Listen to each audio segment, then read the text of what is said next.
lishe bora na mazoezi, maji safi, mwanga wa jua, hewa safi, pumziko na imani kwa Mungu, tumaini kwa afya yako, ni tumaini kwa afya yako.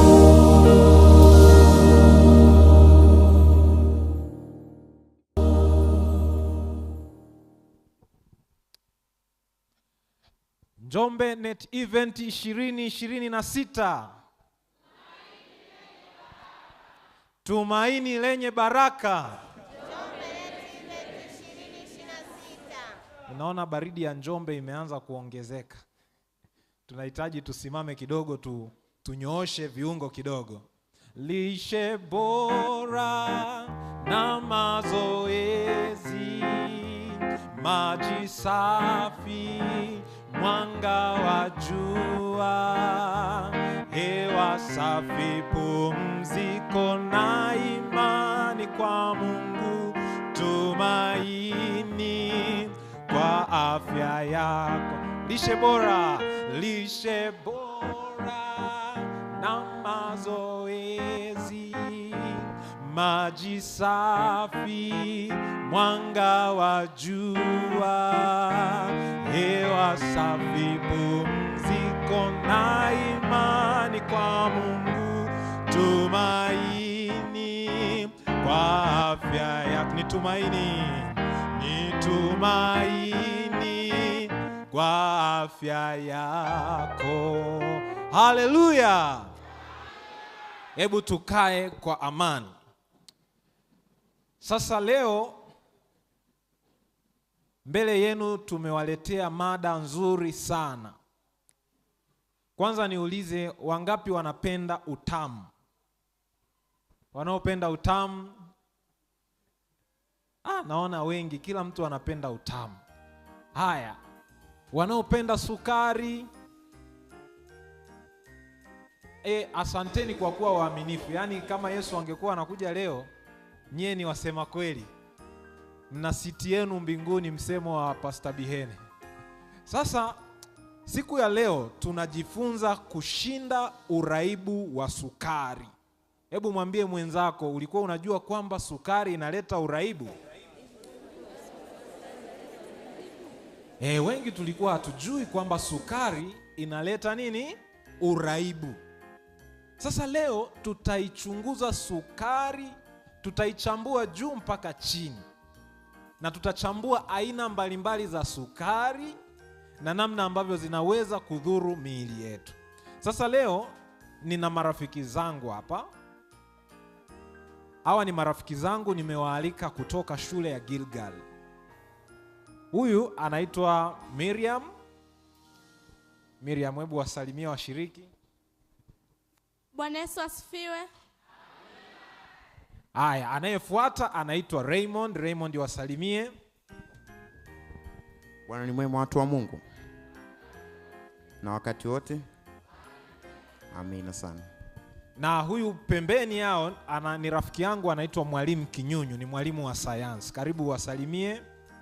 Bwana ni mwema na wakati wote. Bwana ni mwema. Amen. Sasa tunachoenda kufanya leo, tunaenda kuwaonesha namna gani aina mbalimbali za vyakula zinaweza kuongeza kiwango cha sukari kwenye mwili. Na hii tunaipima vipi? Tutawaonesha namna gani hivi vyakula vinaweza vikaleta mabadiliko katika zoezi hili. Hii practical tutakayofanya hapa, hii ni practical ya kisayansi, inaitwa food test. Kwa hiyo kiwango cha rangi kinaamua wingi wa sukari iliyo ndani ya chakula. Kwa hiyo katika kila chakula tutaweka kiwango sawa na tutapima. Rangi itakayobadilika zaidi kwenda kwenye wekundu, orange, hiyo inamaanisha hiki chakula kina sukari nyingi. Lakini chakula ambacho hakina kiwango kikubwa cha sukari, maana yake rangi yake haitakuwa kubwa. Sasa leo tuna vyakula gani hapa? Mwalimu Kinyunyu, tuna sample gani za vyakula? Asante. Tuna sample ya unga wa dona iko hapa, lakini pia tuna sample ya sukari ya nyumbani tunayoitumia, lakini pia tuna sample ya unga wa sembe iko hapa, lakini pia tuna soda hii hapa, lakini pia tunao Benedict solution ambayo itatusaidia kutesti ama kufanyia jaribio kuona kilichomo ndani ya vyakula hivi. Asante. Nashukuru sana. Sasa mwalimu na wanafunzi, hebu anzeni kutesti. Soda itakaa wapi na sukari itakaa wapi? Asante. Soda bwana, tumekuja na test tube ama vifaa vya kujaribia. Soda yenyewe itakaa kwenye test tube hii ambao ninao mkononi. Kwa hivyo vijana wangu, fanyeni kazi yenu, wekeni kiwango kidogo cha soda ndani ya hiyo test tube.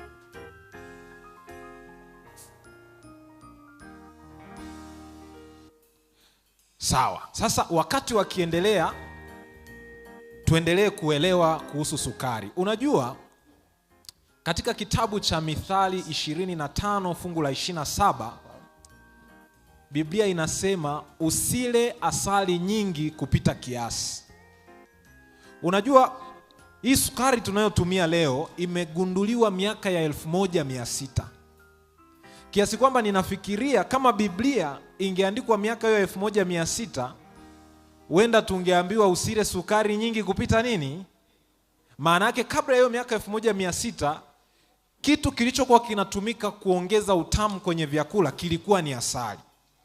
Na ndio maana Mithali 25:27 akasema usile asali nyingi kupita kiasi.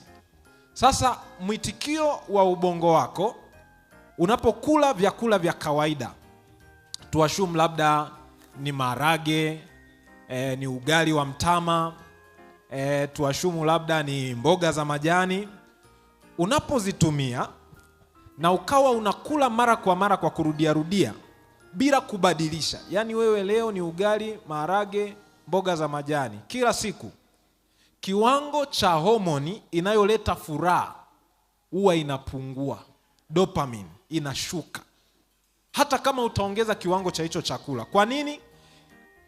Mwili unazuia hisia za raha zinazotokana na chakula ili kukuhamasisha wewe kubadilisha mlo wako. Tunaelewana mpaka hapo jamani?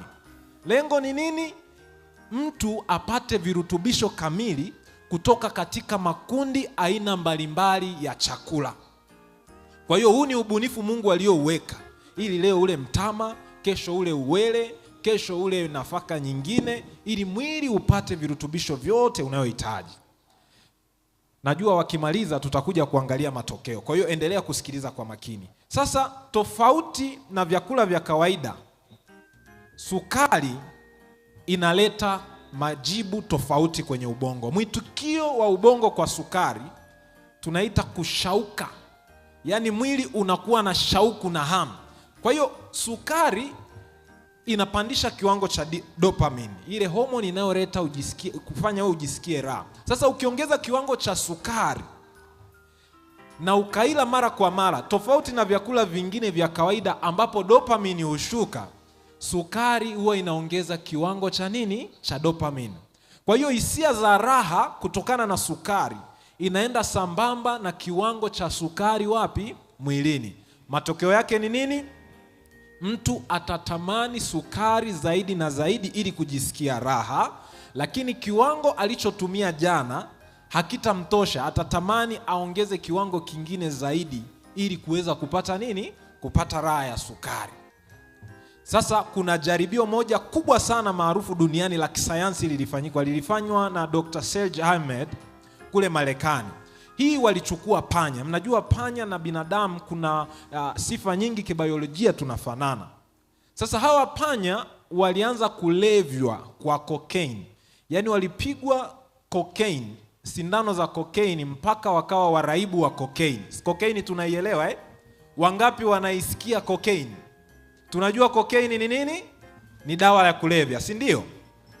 Sasa hawa panya baada ya kuwa wamepewa cocaine kwa muda fulani, baadaye walibadilishiwa wakapewa sukari, wakapewa vinywaji vitamu, sweet.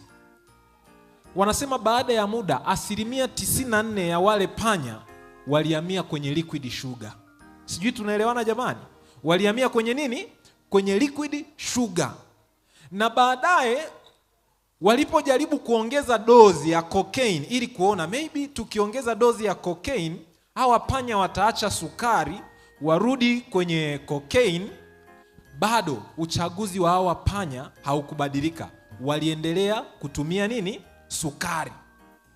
Sasa jaribio hili likatoa hitimisho kwamba utamu uliokithiri unaweza kuleta hisia za raha kama madawa ya kulevya.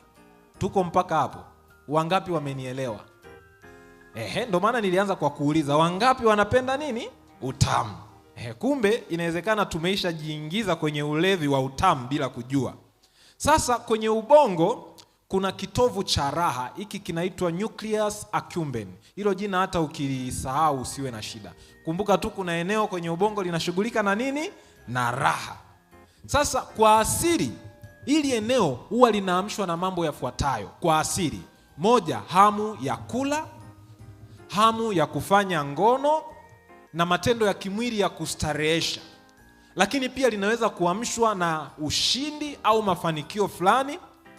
Lakini kwa namna isiyo ya kawaida, hili eneo linaamshwa na madawa ya kulevya, kubeti. Wangapi wanaelewa kubeti?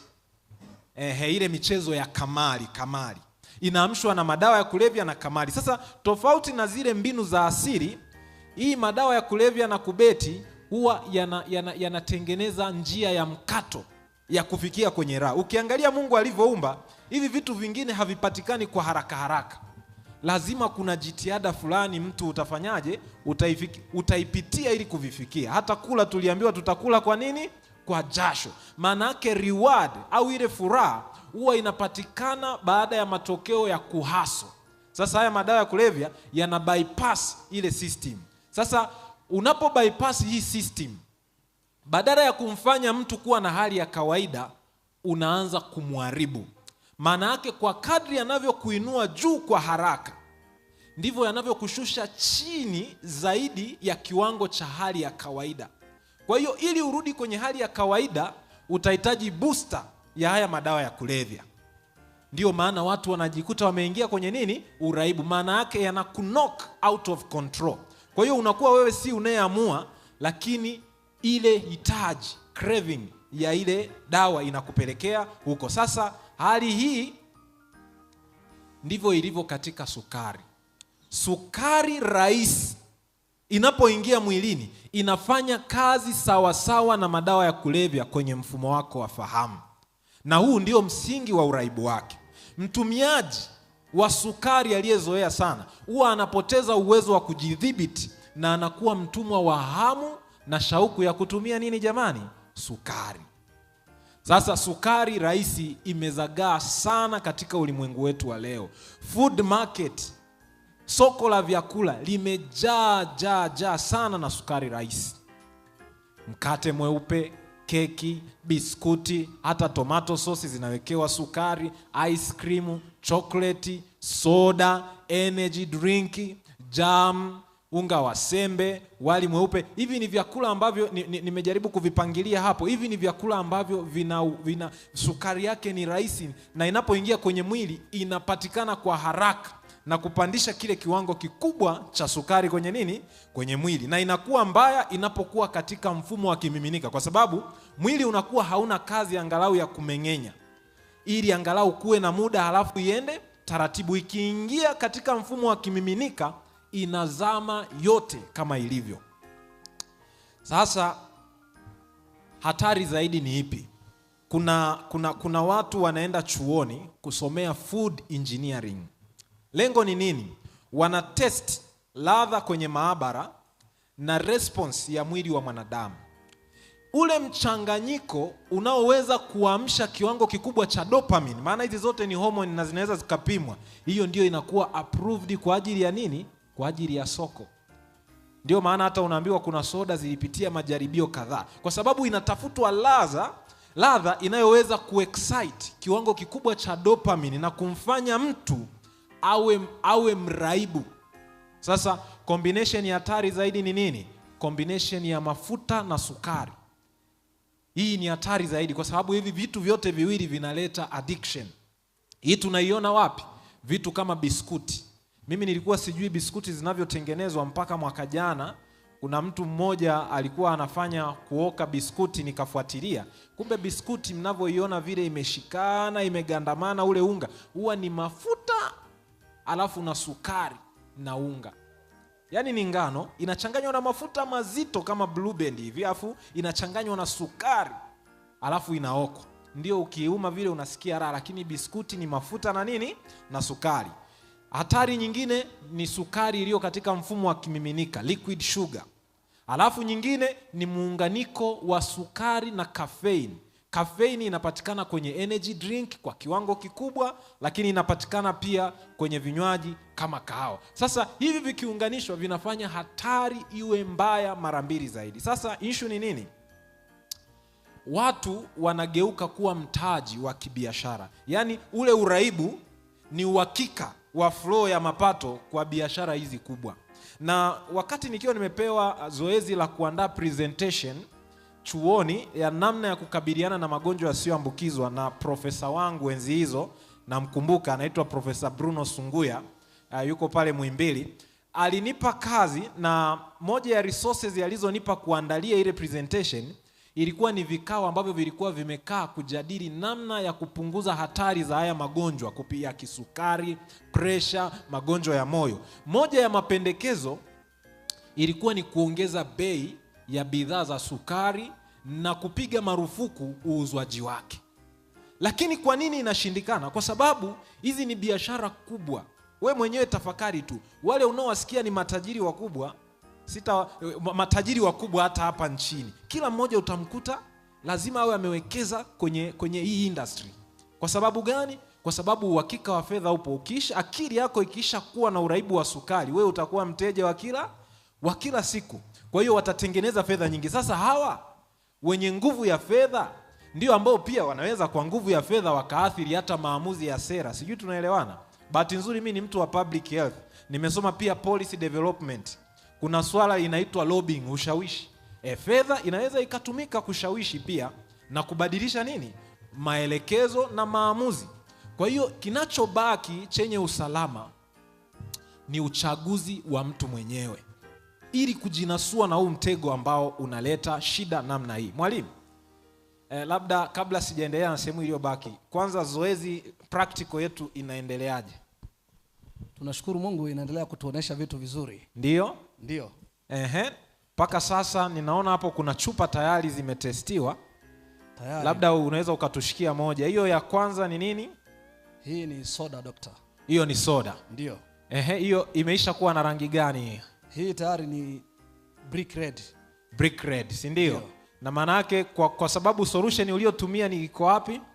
Niliyotumia solution ni Benedict solution ambayo ni ya blue, si ndio? Ndio. Maana yake rangi inapobadilika huwa inabadilika kutoka wapi kwenda wapi? Maana yake rangi tunatarajia ibadilike tokea kwenye blue hii, iende kwenye kijani, iende kwenye orange, kisha iende kwenye njano, na hatimaye iwe nyekundu ya tofari lililoungua. Okay, sasa nitajuaje hiki ndicho kina sukari nyingi zaidi? Sasa kwa hii soda ukilinganisha na sukari ya kawaida, hii inaonesha ni brick red, lakini haijawa brick red ile ambayo inahitajika zaidi. Kwa hivyo hapa inaonesha kwenye sukari ya kawaida bado kiwango cha sukari sio nyingi ukilinganisha na kiwango cha sukari iliyomo ndani ya soda. Kwa hiyo soda inaonesha kwamba sukari hapa ni nyingi zaidi, na ndio maana imebadilika kwa haraka zaidi ukilinganisha na kile ambacho kipo kwenye sukari tunayoitumia majumbani. Sawa. Sasa bado nitakuja kwako kwa ajili ya sembe na dona, nione kati ya sembe na dona majibu yatakuwa vipi. Basi tuendelee. Hilo ni zoezi letu linaendelea, na tayari tumekwisha ona namna hivyo rangi inavyobadilika ndivyo pia homoni za mwili wako, kwa mfano insulini inavyotolewa kwa wingi inapokutana na kinywaji au chakula chenye wingi wa sukari namna hiyo. Kwa hiyo kile tunachokueleza ni cha kweli, ila bahati mbaya huwa yanayotendeka ndani ya mwili hatuyaoni kwa macho. Sasa huu ni utafiti kutoka katika hili ni jarida kubwa sana katika ulimwengu wa sayansi za tiba, linaitwa PubMed. Wanaosomea sayansi ya afya lazima wao wameipitia hii. Hasa inasema utafiti unaonyesha kwamba vyakula vinavyopendeza zaidi kwa ladha huwa vinaongeza kiwango kikubwa cha dopamine kwenye ubongo wako, kiasi kwamba vinawafanya watu wawe na hamu kubwa ya kutumia vyakula hivi na kupoteza uwezo wao wa kujidhibiti. Lakini pia inaongeza ule usugu kama yalivyo madawa ya kulevya. Kama ulikuwa unapenda kutumia sukari kijiko kimoja, utajikuta umeenda viwili, umeongeza vitatu na kadhalika. Lakini kingine akasema ukitumia chakula chenye mafuta mengi na sukari nyingi kwa pamoja, hivi pia vinafanya kazi ile ile. Lakini zaidi akaongezea hata vyakula vya wanga vya kawaida tulivyovizoea, kwa mfano viazi Ulaya, unapoviunganisha na mafuta mengi, unavibadilisha pia kuingia katika kundi hili la hatari la vyakula vinavyoweza kuleta uraibu na kuongeza hicho kiwango cha sukari mwilini, lakini na mafuta. Akatoa mfano chipsi za kukaanga, hivyo viazi vya kukaanga. Sasa dalili za uraibu wa sukari ni zipi? Moja, utakuwa unapenda sana vitu vitamu. Yaani ukijikuta tu wewe unapenda sana vitu vitamu, ukiona tu imepita keki, mate yanajaa mdomoni, uanze kuelewa kweli wewe unaelekea kwenye uraibu wa sukari. Lakini dalili ya pili, hauwezi kujizuia mbele ya sukari. Yaani lazima tu utaichagua. Ukikuta kuna vitu, kuna nani ya sukari hapa na kuna matembele hapa na nini, utachagua sukari. Lakini dalili ya tatu, unatumia kuliko ulivyopanga. Kuna mtu kabisa, mtu wa Mungu, anasema leo harusini na kunywa glasi ngapi? 1 ya soda. Lakini unajikuta umekunywa soda ngapi? Maana yake wewe tayari una uraibu wa nini? Wa sukari, kutumia zaidi ya ulivyopanga. Sasa tunawezaje kushinda uraibu wa sukari? Binadamu ni tofauti na mnyama. Mnyama anapopata hamu, huwa kwenye ubongo wake kinachomtuma ni timiza hamu. Lakini mwanadamu ana kitu pale katikati kinaitwa tathmini ama reflective evaluation. Unapopata ule msukumo wa hamu kwamba umeona hiki kitu ni kitamu, wewe tofauti yako na mnyama ni kwamba huwa taarifa zile zinapelekwa kwenye ubongo wa mbele. Ubongo wa mbele unatunza kumbukumbu ya uzoefu wako wote maishani, jumlisha taarifa zote unazozisikia. Kwa hiyo ili uamue kutekeleza hiyo hamu, utazingatia taarifa zilizopo kwenye nini? Kwenye ubongo wako. Kwa hiyo sasa kama hapa yapo matangazo ya soda, ndiyo yamejaa, automatically utaichagua soda. Na ndiyo maana industry hizi zinawekeza zaidi pia kwenye marketing. Ukipita tu mjini utaona bango kubwa. Ukipita tu kwenye TV kidogo utaona bango kubwa. Na kwenye public health tumejifunza hii ni moja ya changamoto, food marketing.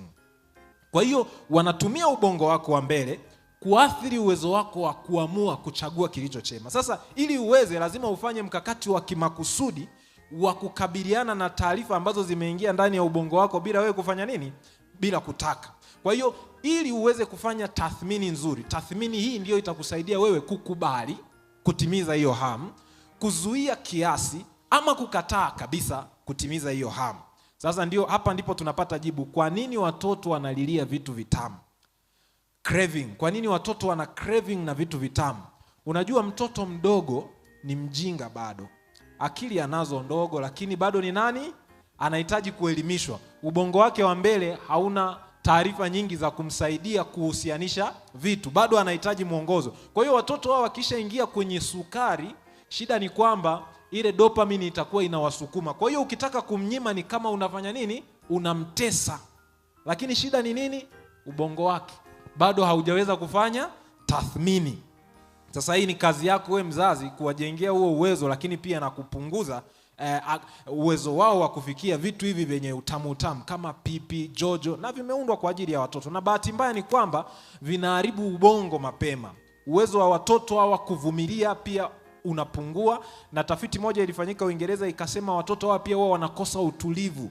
Wanakuwa wanapenda kupiga kelele, hawawezi kutulia kwa sababu ubongo unapenda sana glucose, na unapozoeshwa glucose ya haraka afu inashuka, unakuwa hauna utulivu mzuri. Kwa hiyo watoto wa namna hii wanakosa pia utulivu. Madhara mengine ya kutumia sukari, uzito uliopitiliza tuliona, lakini ongezeko la hatari ya ugonjwa wa kisukari, ugonjwa wa moyo, ugonjwa wa ini, huu unaitwa non-alcoholic fatty liver disease. Kwa nini? Sukari inapofika kwenye ini inachakatwa kama pombe inavyochakatwa. Kwa hiyo kwenye ini, namna pombe inavyochakatwa ndivyo na sukari inavyofanya nini? Chakatwa. Kwa hiyo inajaza mafuta. Kwa hiyo unapata non-alcoholic fatty liver disease. Lakini sukari inapelekea kuzeeka mapema, kuoza meno, ukosefu wa utulivu wa akili, mabadiliko ya hisia mara kwa mara, lakini zaidi pia inashusha kinga ya mwili. Zile chembe chembe nyeupe za damu hazifanyi kazi kukiwa na sukari nyingi mwilini. Ndio maana unaona vidonda vya wagonjwa wenye ugonjwa wa kisukari haviponi. Shida ni nini? Kiwango kikubwa cha sukari kinazuia mchakato wa mwili kujiponyesha. Kwa hiyo sukari inakuweka kwenye hatari zaidi ya kupata magonjwa mengi, ikiwemo hata mzio na allergy. Sasa namna gani tunashinda uraibu wa sukari? Jambo la kwanza, jielimishe kuhusu sukari na madhara yake. Na unapotaka kutumia sukari, chakula chochote, hebu jipatie taarifa, jiulize, hivi hii ina faida gani? Inanisaidia kujenga mwili au inanidhuru? Kingine, weka azma ya mabadiliko. Cha tatu, ainisha vyanzo vyote vya sukari vinavyokuja mwilini mwako. Iwe ni jojo, iwe ni pipi, iwe ni biskuti, iwe ni soda, iwe ni chakula kilichokobolewa. Ainisha vyote, alafu kata au acha vile ambavyo si lazima kutumia. Mimi baada ya kuwa nimefika mwaka wa 4 wa masomo yangu ya udaktari na nimeona watu wanavyoteseka na ugonjwa wa sukari, na bahati mbaya niliwahi kuwa na ndugu ambaye pia alipata hiyo changamoto, na ninajifunza mambo haya kwamba sababu ni hizi, nilifanya uamuzi wa kubadilisha mwelekeo wa maisha yangu. Nilikuwa napenda pipi fulani hivi, zilikuwa tamu sana, sitazitaja, lakini nilifanya maamuzi ya kuziacha. Jamani, hata mimi nilikuwa nakula pipi. Kwani nani hajawahi kula pipi hapa? Lakini nina miaka zaidi ya 10. Niliamua moja, kuiacha. Lakini pili, nikaacha matumizi ya soda. Sasa hivi nina miaka zaidi ya 10, sijui ladha ya soda iko vipi. Kwa sababu niliona hii changamoto, nikafanya uamuzi wa kufanya nini? Wa kuacha. Kwa hiyo vile ambavyo sio vya lazima, kata na acha. Lakini kuna vile ambavyo labda si rahisi sana kuviacha, umevizoea, kama chai hivi na nini katika hivi, au wengine basi mmezoea sana hata soda, sasa hamwezi kuiacha. Ukila kawali kako lazima uweke na soda. Hivi unashauriwa kufanya nini? Tafuta utamu mbadala wenye afya. Matunda yana nyuzi nyuzi, usipoyasaga, yana nyuzi nyuzi zinazoshikilia ile sukari isitoroke kwa wingi kwenda kwenye nini? Kwenda kwenye damu. Kwa hiyo unapata ladha ya utamu, lakini mwili unakuwa safe, na ni kazi ya zile nyuzi nyuzi kukulinda wewe. Kwa hiyo mimi nilipojua hii, na mimi nikapunguza ratiba zangu za kunywa soda na wali, basi nikawa ninatumia matunda zaidi. Natafuta matunda matamu kama mananasi. Kwa hiyo yakawa yananisaidia kupata ile hisia ya utamu niliyokuwa nimeizoea. Na baada ya muda nikajikuta nimeyapenda zaidi matunda kuliko nilivyokuwa napenda nini? Napenda soda. Kwa hiyo tafuta utamu mbadala. Unapokula chakula, unganisha na matunda matamu badala ya hivyo vinywaji. Punguza kiwango cha sukari mwilini. Trick your body. Kweli nilikuwa napenda kunywa chai, nilikuwa naweka vijiko 2 vya sukari, lakini nilipojifunza nikaona hii hapana, ninaenda kubaya. Ni miaka zaidi ya 10 nazungumzia iliyopita. Nilichofanya ni nini? Nikasema kwa kweli utamu ni mzuri, lakini sukari sio nzuri. Nilichofanya mimi, nilitumia tekniki hii. Badala ya kunywa chai kikombe kilichojaa, nikawa nakunywa kikombe nusu. Kwa hiyo kama kikombe kilichojaa naweka vijiko 2 ili nipate utamu ule ule, kikombe nusu nilikuwa naweka kijiko kingapi? Kimoja. Kwa hiyo nikawa napata utamu ule ule, ila nikawa nimepunguza kiwango cha sukari kinachokuja kwenye nini? Kwenye mwili. Kwa hiyo ule uraibu ukaanza kufanya nini? Kupungua. Baadaye kile kikombe nusu cha kijiko kimoja nikawa naanza kuongeza maji kidogo kidogo mpaka kikajaa. Nikaenda tena hivyo mara ya pili, nikapunguza mpaka ikafikia hatua nikawa sina sababu ya kutumia sana nini? Sukari. Hata uji ninaweza nikaunywa bila sukari na ninajisikia vizuri. Wewe ndio unaweza ukanishangaa, lakini mimi wala naweza nikautumia bila nini? Shida. Kwa hiyo vile vidude kwenye ulimi wako vinavyoonja ladha, unaweza ukavifundisha upya kupenda vitu vyenye ladha ya asili na ukavifurahia. Kwa hiyo usije ukadhani lazima tu utumie vitu vilivyo vitamu. Kingine, ongeza vyakula vyenye nyuzi zaidi na protini. Hivi vinatumia muda mrefu kumeng'enywa. Kwa hiyo matokeo yake ni nini? Vinaruhusu kiwango kidogo cha sukari kuingia kwenye nini? Kuingia kwenye damu. Kwa hiyo kuwa na tahadhari sana na mambo kama hiyo. Na nirudi kwenye practical yetu hapa. Sasa tuoneshe, tuna sembe na dona. Sembe na dona, gemu imekaaje? Huu wote ni unga wa mahindi. Mmoja umekobolewa, mwingine haujakobolewa. Tuanze na sembe, mwalimu. Sembe, dokta, inaonesha kwamba kuna kiwango cha juu zaidi cha sukari ukilinganisha na dona. Unaweza ukaziweka zote kwa pamoja ili watu wasije wakasema tumetengeneza matokeo. Ndio, tunaweza kuweka tu kwa pamoja.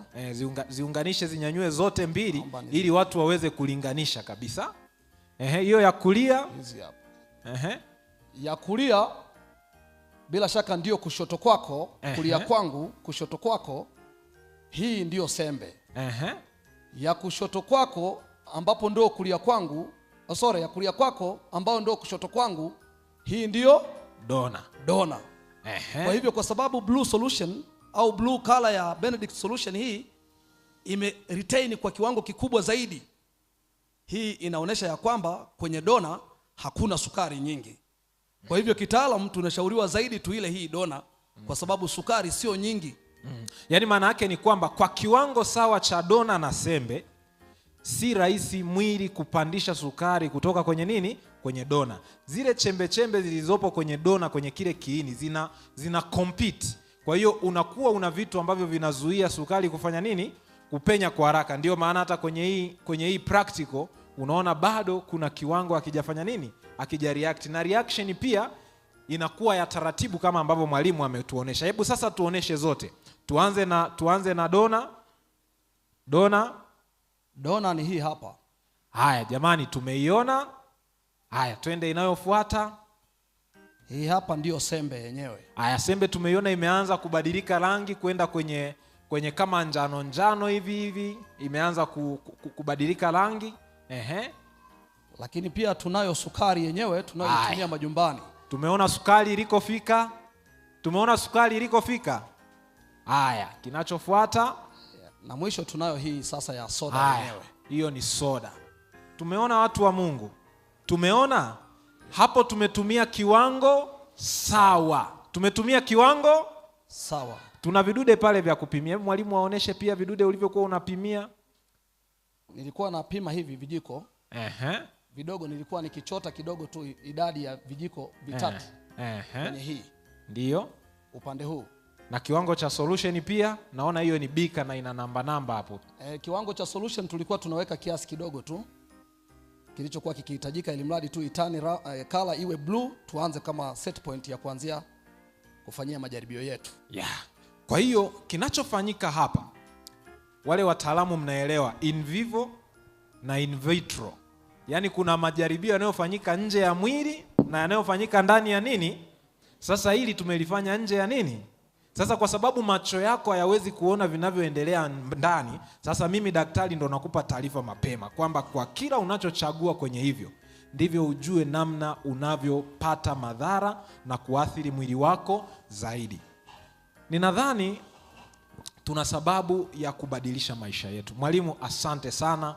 Raymond na Miriam, asanteni sana. Mungu awabariki sana. Wasalimieni sana Gilgal Sekondari. Mungu akitupa nafasi tutakuja kuwatembelea. Kwa hiyo ninachotoa rai kwenu watu wa Mungu, hakuna sababu ya kung'ang'ana sana na sukari. Marekani inatumia billion of dollars kushughulika na changamoto ya unene na kisukari. Na hata nchi yetu ya Tanzania, mnavyoona hata mfuko wa bima ya afya unasuasua, ni kwa sababu ya ongezeko la magonjwa haya. Kwanza ni gharama kuyatibu. Na wengi kwa sababu hatuko tayari kubadilisha mtindo wa maisha, tukipewa dawa tunahisi ni tiketi ya kuendelea na mazoea yetu. Lakini iko tiba tukiamua kugeuza mwelekeo wa nini jamani? Mimi nawaeleza ukweli. Tukigeuza mwelekeo wa maisha yetu, ukaamua tu hata ndani ya wiki 2 uache kutumia sukari kabisa, sio uache kabisa milele. Mimi nakupa tu jaribu, kama Danieli alisema utujaribu muda wa siku ngapi? 10. Na mimi nakupa siku 10, jaribu zoezi la Danieli, utaona matokeo yake. Utajisikia mwepesi, utajisikia hauchoki mara kwa mara, utajisikia una nguvu ya kutosha, hata ngozi yako itabadilika. Na hata wale mnaofanya mazoezi, kuna watu wanatafuta misuli ikatike. Ukiwa unakula sukari nyingi haiwezi ikakatika kwa urahisi. Unasema even 6 packs are made in the kitchen. Sijui wangapi mewahi kusikia huo msemo, kwamba hata misuli inatengenezwa wapi? Jikoni. Fuatilia maisha ya wanariadha, wanakula nini. Ukihitaji kuwa na afya bora, ninawaeleza sukari ni sumu ya kisasa. Punguza kabisa au acha kuitumia. Bwana Yesu asifiwe. Usiache ghafla, nimekwisha kupa mbinu. Punguza taratibu. Mimi ilifika hatua na juisi nikawa nakunywa kwenye sherehe tu. Kwa kweli vitamu ni vizuri jamani, lakini hata juisi kwenye siku ya Sabato nakunywa ka glasi haka, lakini ka juisi ya asili. Mungu awabariki, tufanye matengenezo, tuwe na afya bora.